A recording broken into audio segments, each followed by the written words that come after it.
When respected cardiac surgeon Dr. Martha Wilson stops for lunch at the Greenwood, she never expects to be humiliated and thrown out because of her race. Hours later, restaurant owner Frank Pearson collapses with a life-threatening heart condition. The emergency call goes out for the city's top cardiac surgeon. As Frank opens his eyes in the operating room, he comes face to face with the very doctor he refused to serve. Now, with his life in her hands, everything is about to change. A powerful story of discrimination, professional integrity, and the possibility of redemption. Would you have saved someone who treated you with such disrespect? Share your thoughts in the comments and subscribe for more stories that make you think about what really matters in life. The autumn sun filtered through the windows of Dr. Martha Wilson's office as she reviewed her patient files from the morning consultations. At 58, Martha had established herself as one of the city's premier cardiac surgeons, with a reputation that extended far beyond Oak Ridge Memorial Hospital's walls. Her salt and pepper hair was pulled back in a neat bun, and reading glasses perched on the bridge of her nose as she made careful notes on each case. Dr. Wilson, her assistant Teresa, appeared at the doorway. "Your afternoon surgeries have been rescheduled. Dr. Patel can cover the routine valve replacement, but you're still on call for emergencies." Martha removed her glasses and smiled. First free afternoon in weeks, thanks to Teresa. After 3 decades in medicine, Martha valued these rare moments. Her phone buzzed with a message from her daughter Alicia, a second-year resident at Boston General. "Mom, good luck with the Peters case today. Call me after," Martha typed back. "Surgery rescheduled. Having lunch out for once. We'll call tonight."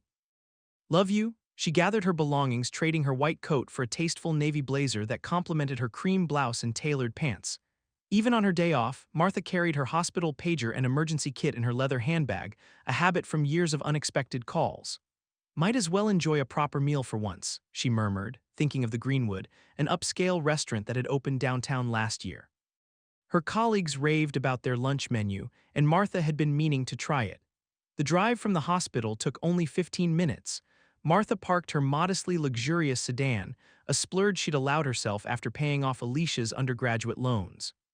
The Greenwood occupied a renovated historic building, its elegant facade promising sophistication within. As Martha approached the entrance, she noted the tasteful signage and manicured plants flanking the doorway. A young valet offered to take her car keys, but she declined with a polite smile, having already found street parking. Inside, the Greenwood exuded understated wealth, crystal chandeliers, mahogany furnishings, and the soft murmur of business conversations. The maitre d', a young man with a practiced smile, greeted her. "Good afternoon, do you have a reservation?" "No, I'm afraid not," Martha replied. "I was hoping you might have a table for one." He glanced at his tablet, eyes scanning the half-empty dining room. "We're quite busy today, but let me see what I can do." Martha nodded, accustomed to the rhythm of these exchanges. She had attended enough medical conferences and formal dinners to navigate these spaces with quiet confidence. While waiting, she observed the dining room, mostly occupied by business people and a few older couples. Several tables remained conspicuously empty. After a moment, the maitre d' returned. "We can accommodate you, please follow me." He led her to a small table near the kitchen entrance, despite numerous better options throughout the dining area. Martha noted this but said nothing, merely thanking him as she took her seat. "Your server will be with you shortly," he said, placing a menu before her and departing without the customary flourish he'd shown to other arriving guests. Martha opened the menu, studying the seasonal offerings. From her peripheral vision, she noticed a tall, gray-haired man in an expensive suit watching her from near the bar. He spoke to a waitress while glancing in Martha's direction, his expression unreadable from this distance. She returned her attention to the menu, deciding on the seared salmon with seasonal vegetables. After 15 minutes without service, Martha checked her watch. She had plenty of time before any potential emergency could call her back to the hospital, but the disparity in treatment was becoming apparent. Tables seated after hers already had drinks and appetizers. Patience, she reminded herself, a quality honed through years of medical training and practice. Martha placed her napkin in her lap and prepared to wait a little longer, unaware that her ordinary lunch would soon become anything but routine. Frank Pearson surveyed his restaurant with the protective gaze of a man who had built his empire brick by brick. At 62, his once dark hair had given way to a distinguished silver, complementing the custom-tailored suit that signaled his success. The Greenwood wasn't merely a business, it was his legacy cultivated over 4 decades in the restaurant industry. "Mr. Pearson," Jessica, the hostess, approached with deference. "Table 12 is requesting to speak with the sommelier about a private event next month." Frank nodded. "Tell Richard to handle it personally." "These are the Andersons, they've been members since we opened." His attention drifted toward the small table near the kitchen doors where Martha sat, still waiting for service. Frank's expression tightened almost imperceptibly. Who seated her there? He asked, his voice low but sharp. David did, sir, Jessica replied. She didn't have a reservation. Frank straightened his tie. I'll handle this myself. He approached the bar first, where his longtime manager Michael was organizing wine deliveries. That woman by the kitchen, has anyone taken her order? Frank asked. Michael glanced over. Not yet, we're short-staffed today and prioritizing reservations. Keep it that way, Frank instructed. Let her wait a bit longer. After precisely 10 more minutes, during which Frank personally ensured that 3 other parties received impeccable service, he finally approached Martha's table. She had been patiently reviewing emails on her phone, her water glass still empty. Good afternoon, Frank said, his smile not quite reaching his eyes. I'm Frank Pearson, the owner. I noticed you've been waiting. Are you a member of our dining program? Martha looked up, extending her hand professionally. Dr. Martha Wilson, no, I'm not a member. This is my first visit, actually. I've heard wonderful things about your lunch menu. Frank barely touched her outstretched hand. I see. Well, we typically prioritize our members during peak hours. Perhaps you'd like to inquire about membership for future visits. I'd be happy to learn more after lunch, Martha replied evenly. I've been waiting quite a while. Could someone take my order? Frank glanced around the half-empty restaurant. We're experiencing an unusually busy service today. I'm afraid without a reservation, we might not be able to provide the attention you deserve. His emphasis on you hung in the air between them. I understand busy services, Martha said, maintaining her composure. I'm a surgeon myself. But I count at least 7 empty tables, and I've been waiting for nearly 20 minutes without even water.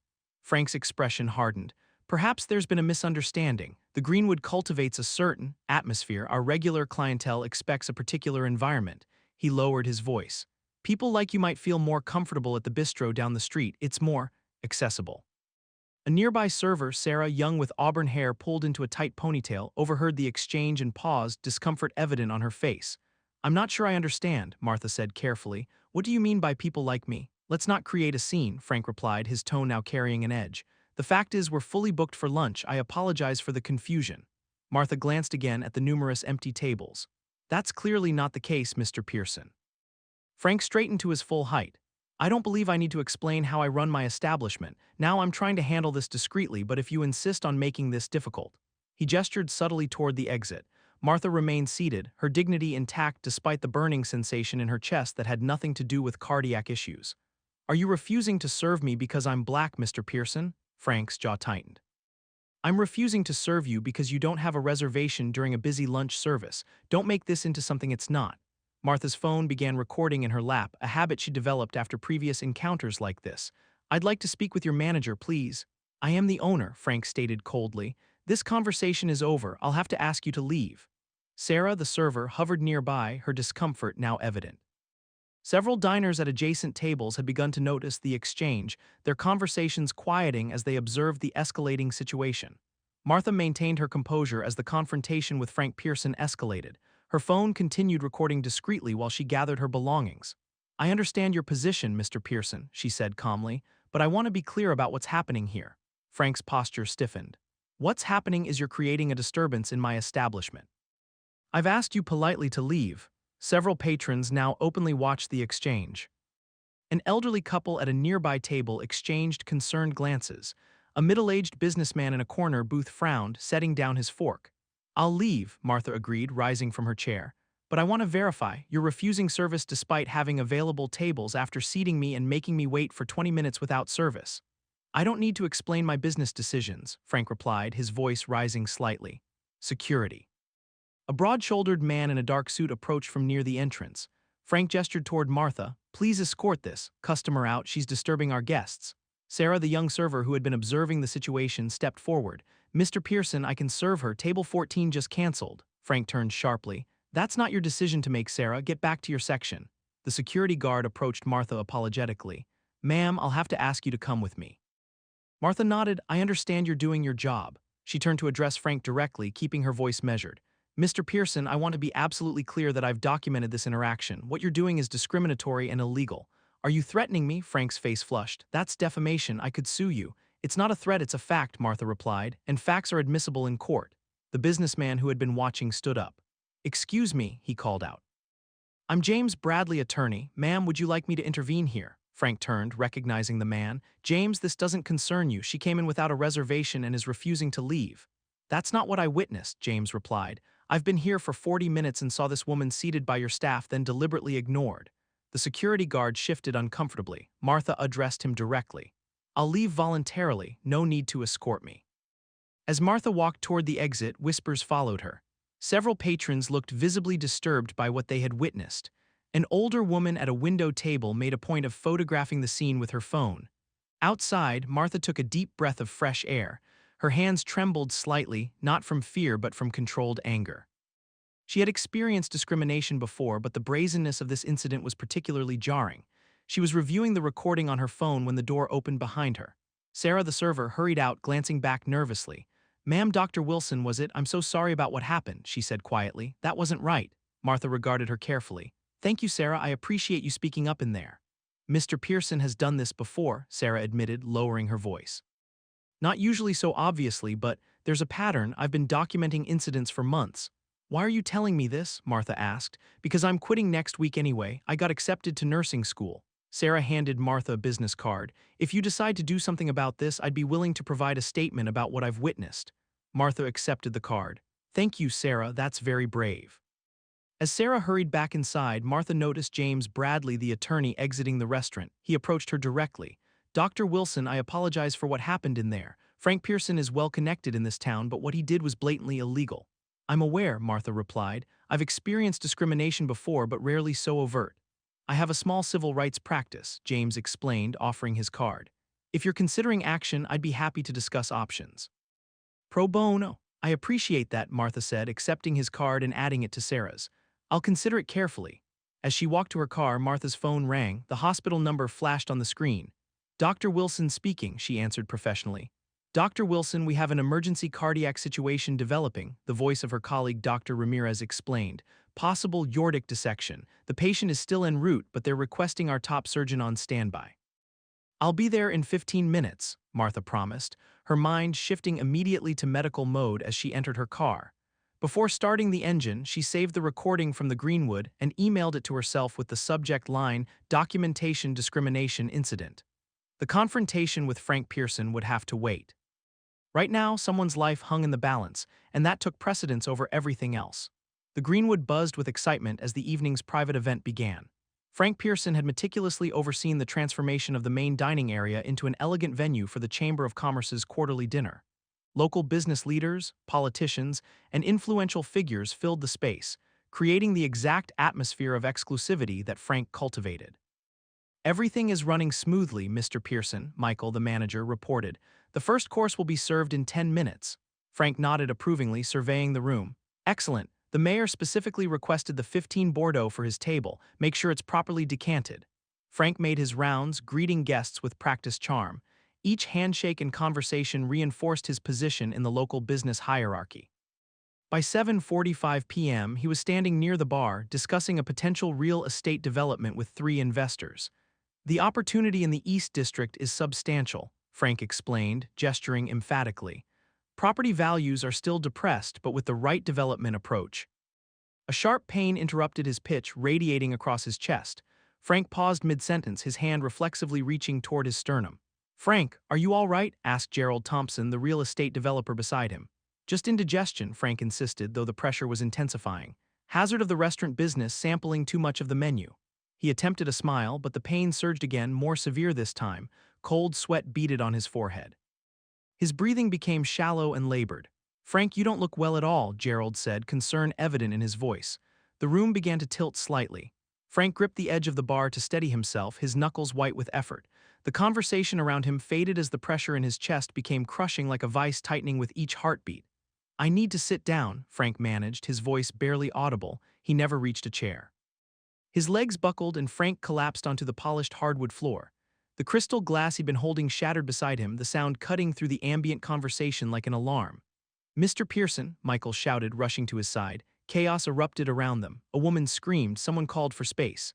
The mayor's wife, a retired nurse, pushed through the crowd. "Call 911, she commanded, kneeling beside Frank. "He's having a cardiac event." Sarah, still on shift, was already on the phone with emergency services. "We need an ambulance at the Greenwood restaurant, 1842 Oak Ridge Boulevard. The owner has collapsed, possible heart attack." Frank drifted in and out of consciousness, the ceiling lights above him blurring into streaks. The mayor's wife loosened his tie and monitored his pulse, which was rapid and irregular. "The ambulance is 3 minutes out," Sarah announced, returning to the scene. "Keep everyone back," Michael instructed the security staff. "Give him air." For Frank, time fragmented into disconnected moments of pain and confusion. Voices echoed around him as if from the bottom of a well. The pressure in his chest was unbearable now, radiating down his left arm and up into his jaw. The paramedics arrived with practiced efficiency, equipment ready as they rushed through the restaurant doors. The lead EMT, a stocky man named Rodriguez, immediately assessed Frank's condition. "Patient is a 62-year-old male presenting with classic symptoms of myocardial infarction," Rodriguez reported into his radio as his partner attached ECG leads to Frank's chest. "BP 90-60, pulse irregular, oxygen saturation 88%. The monitor displayed an alarming pattern. Rodriguez's expression turned grave. "We've got ST elevation. This is a STEMI. He needs immediate catheterization." They transferred Frank onto a stretcher, an oxygen mask now covering his ashen face. Michael provided Frank's medical information, including his cardiac history, a minor arrhythmia diagnosed 2 years prior but otherwise excellent health. "We're taking him to Oak Ridge Memorial," Rodriguez informed Michael. "They have the best cardiac unit in the region. Their catheterization lab is being prepped now." As they wheeled Frank out, Rodriguez continued communicating with the hospital. "Patient requires immediate intervention, requesting your top cardiac surgeon on standby." The dispatcher's voice crackled through the radio. "Dr. Martha Wilson has been notified and is en route to the hospital. She'll meet you in the catheterization lab." Frank, barely conscious beneath the oxygen mask, couldn't hear this exchange. As the ambulance doors closed, the last thing he saw was the illuminated sign of his restaurant, his pride and joy growing smaller in the distance. The siren wailed to life, and the ambulance accelerated through the evening traffic, racing against time to save the life of a man whose heart had betrayed him in more ways than one. The emergency department at Oak Ridge Memorial Hospital operated with precision as the ambulance carrying Frank Pearson arrived. The cardiac team had already been alerted and was standing by in the catheterization lab. Dr. Martha Wilson strode purposefully through the hospital corridors, her surgical scrubs replacing the business attire she'd worn earlier.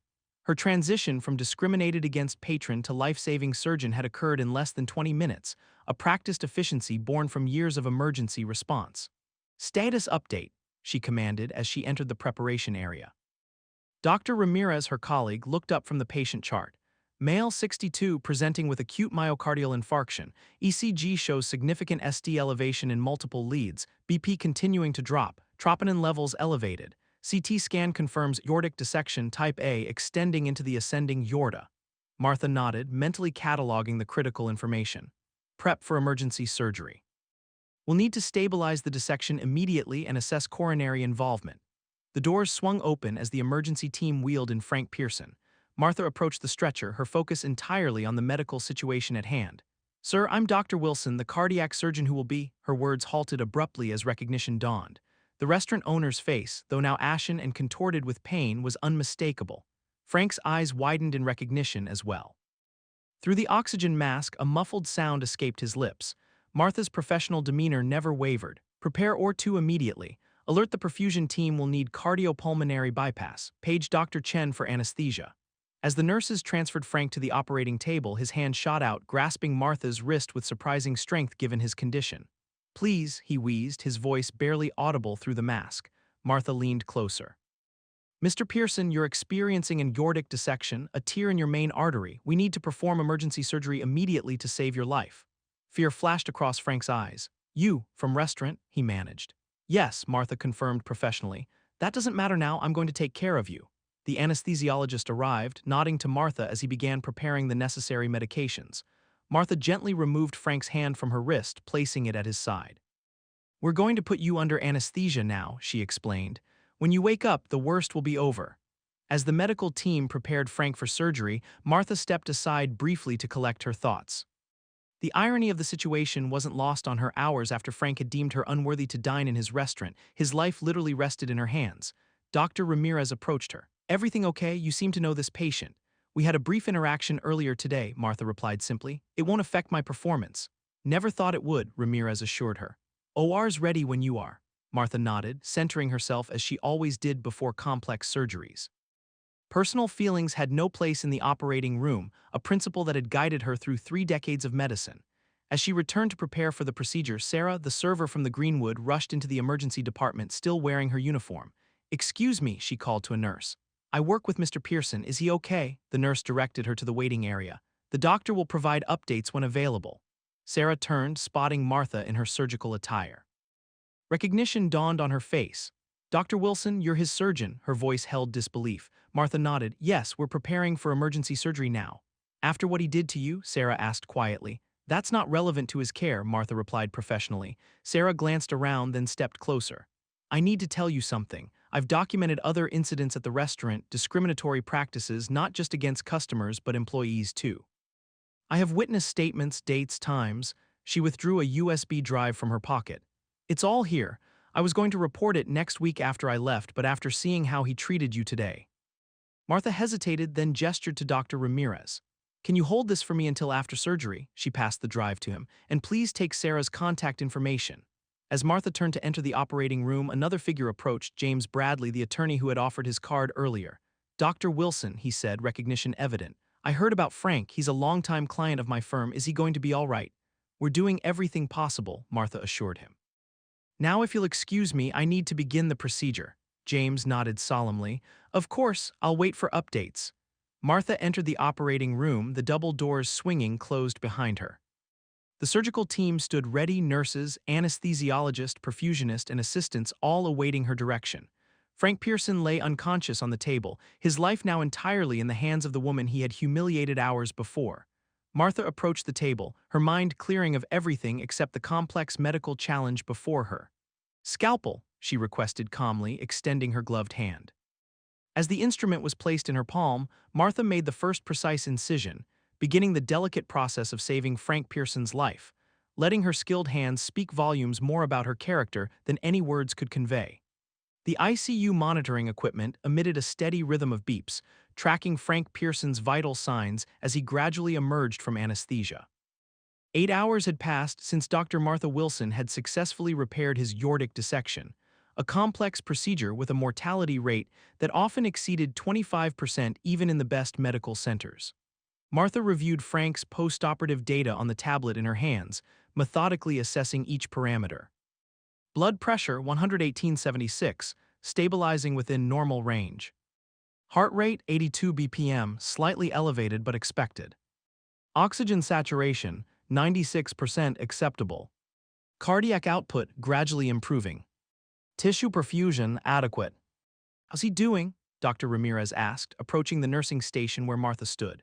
"Better than expected given the severity of the dissection," Martha replied.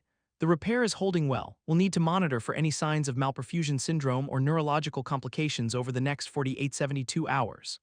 Frank's room housed an array of monitoring equipment and IV lines delivering precise amounts of medication to support his cardiac function and prevent complications. Family, a daughter in her 30s and a son-in-law, sat vigilantly by his bedside. Martha entered the room with measured professionalism. "Ms. Pearson, I'm Dr. Wilson, your father's surgeon." The daughter stood immediately. "Thank you for saving his life. The nurses told us it was touch and go for a while. Your father experienced a type aortic dissection, essentially a tear in the inner layer of the main artery leaving his heart. We were able to repair the damaged section and restore proper blood flow. The next 48 hours will be critical, but he's stable for now." As Martha explained the procedure and recovery expectations, Frank's eyes fluttered open. Recognition dawned slowly on his face as the fog of anesthesia lifted. "Dr. Wilson has been incredible, Dad," his daughter said. "The staff says she's the best cardiac surgeon in the state." Frank attempted to speak, but the endotracheal tube prevented it. Martha approached his bedside. "Mr. Pearson, you're in recovery. The surgery was successful. Don't try to talk yet. The breathing tube will be removed soon once we're confident you can breathe independently." His eyes held hers, a complex mixture of emotions passing through them. Martha maintained her professional demeanor, checking his incision site and monitoring readouts. "I'll be back to check on you in a few hours," she assured him, then addressed his daughter. "The nursing staff will keep me updated on any changes. Try to rest when you can. Recovery is a marathon, not a sprint." Outside in the corridor, Martha encountered James Bradley, the attorney who had witnessed the restaurant incident and later appeared at the hospital. "Dr. Wilson," he greeted her. "How is he?" "Stable for now. The next 48 hours will be critical." James nodded somberly. "I've known Frank for 20 years. We're not just attorney and client, we're friends," he hesitated. "About what happened at the Greenwood." Mr. Bradley, my focus right now is solely on Mr. Pearson's recovery, Martha interrupted professionally. Of course, James acknowledged, but there's something you should know. This isn't the first discrimination complaint against the Greenwood. There's been a pattern. Martha's expression remained neutral. I suspected as much. Several employees have approached me since last night's incident. They've been documenting incidents for months but were afraid to come forward because of Frank's connections in the city. James handed her a business card. When you're ready to discuss this further, please call me. This time I'm not representing Frank. As James departed, Martha noticed Sarah, still in her server uniform, sitting in the waiting area, speaking quietly with two other employees from the Greenwood. Meanwhile, in the ICU, Frank's daughter scrolled through her phone, her expression darkening suddenly. What is it? Her husband asked. Social media, she replied quietly. Someone posted about Dad refusing service to a black doctor yesterday, the same doctor who just saved his life. The post was spreading rapidly, with witnesses from the restaurant corroborating the story. The local news had already picked it up, with the headline, Surgeon saves life of restaurant owner who refused to serve her hours earlier. By afternoon, the hospital's legal team had contacted Martha. The media was requesting statements, and the Greenwood's Yelp page was flooded with new reviews referencing the incident. I have no interest in speaking to the press, Martha stated firmly. My job was to provide medical care, which I did, that's all. Later that evening, as Martha completed her rounds, Frank's endotracheal tube had been removed. His voice was hoarse when he finally spoke to her. Why did you do it? He asked weakly. Save me after what I did. Martha checked his IV line methodically before answering. Because that's my job, Mr. Pearson. Your behavior doesn't determine your access to medical care. My daughter showed me, social media. Frank struggled to continue. Focus on your recovery, Martha advised. There will be time to address other matters later. As she turned to leave, Frank spoke again. I don't deserve your help. Martha paused at the doorway. Medical care isn't about what people deserve, Mr. Pearson. It's about what they need. She glanced back briefly. Rest now, you have a long recovery ahead. Outside the hospital, Martha finally checked her own phone. Dozens of messages awaited her from colleagues, friends, and even national civil rights organizations offering legal support. Among them was an email from the Greenwood's corporate attorney requesting a meeting. Martha sighed deeply, the weight of the day finally settling on her shoulders. What had begun as a simple lunch had evolved into something far more complex, a public referendum on discrimination that she'd never sought but now couldn't avoid. 5 weeks had passed since Frank Pearson's life-saving surgery. The hospital room had been replaced by the careful monitoring of home recovery, and the public narrative had evolved from shocked headlines to thoughtful discussions about systemic discrimination in local businesses. Frank sat in his study, reviewing the documents his attorney had prepared. The settlement agreement with Dr. Martha Wilson lay open on his desk, not the punitive financial burden many had expected, but a structured plan for meaningful change. Are you certain about this approach? His daughter asked, standing by the window. The board members think you're being too accommodating. Frank adjusted his reading glasses. The board members didn't have their chest cracked open by a surgeon they'd humiliated hours earlier. He signed the final page with a steady hand. This is the right thing to do. The settlement agreement contained several key provisions. 1. A public acknowledgement of discriminatory practices at the Greenwood. 2. Mandatory diversity training for all staff, implemented quarterly. 3. Revision of hiring practices to actively promote diversity. 4. Creation of a $250,000 scholarship fund for minority medical students. 5. Establishment of formal non-discrimination policies with enforcement mechanisms. 6. Regular compliance auditing by an independent third party. Notably absent was any personal financial payout to Dr. Wilson herself. Across town, Martha reviewed her own copy of the agreement in her office at Oak Ridge Memorial. Her colleague Dr. Ramirez knocked on the open door. The board approved your community clinic proposal, he announced. Full funding for the next 3 years. Martha nodded appreciatively. Perfect timing. The settlement funds from the Greenwood will cover operational costs for the first year. The Oak Ridge Community Health Initiative would establish a clinic in the historically underserved East District, providing cardiovascular screenings and preventative care to residents who had long lacked access to specialized medical services. Have you seen the news? Ramirez asked, showing Martha his tablet. The local headline read, Greenwood restaurant reopens with new inclusivity policies, owner credits life-changing experience. The accompanying photo showed Frank Pearson standing alongside Sarah, now the restaurant's newly appointed diversity coordinator, while she completed her nursing studies.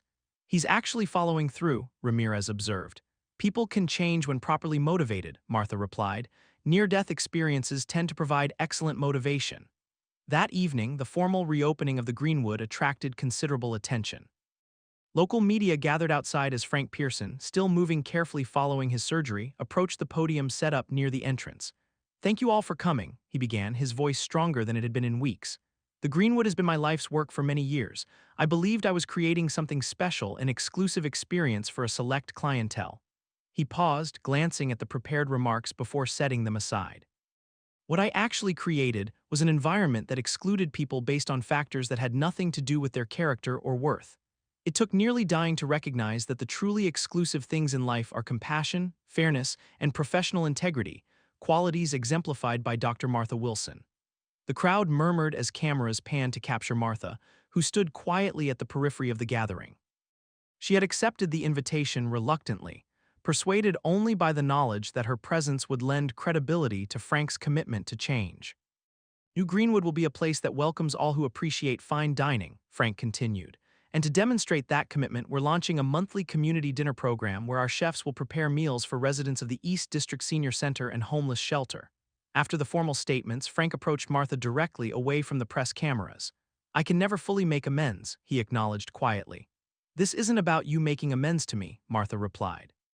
"It's about creating systemic change that prevents others from experiencing what I did." Frank nodded.